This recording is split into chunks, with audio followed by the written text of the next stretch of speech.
के रंग चढ़त बागाल पर, भीतर से रोवत बानी हम पागल के हाल पर।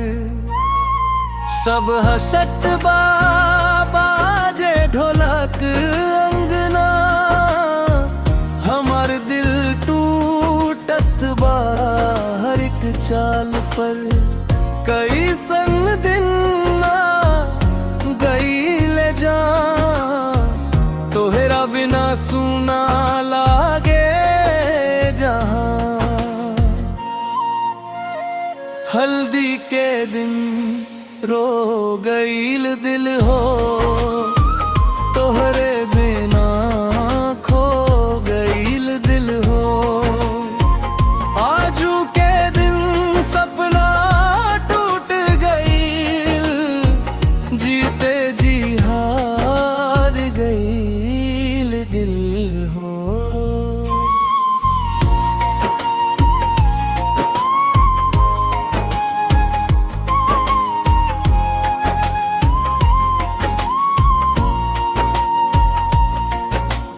हाथ में मेहंदी नाम ना हमार, किस्मत लिख दी हलसा दोसरा के प्यार। देख के तोहरा सजत दूसर खातिर, टूट गईल दिल ना बचल आधार। कई सन खेल खेलल किस्मतिया, ले गईल तू हमरा से हर खुशिया।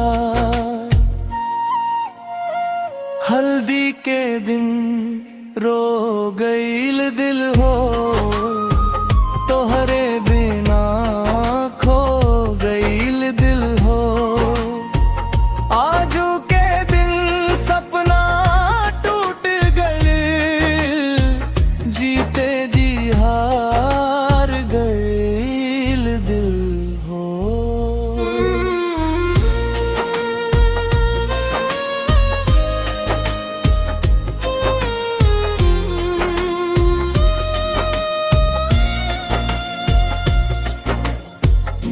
कसम से कहतानी ए जान हो, तू ही रहलू हमर पहचान हो।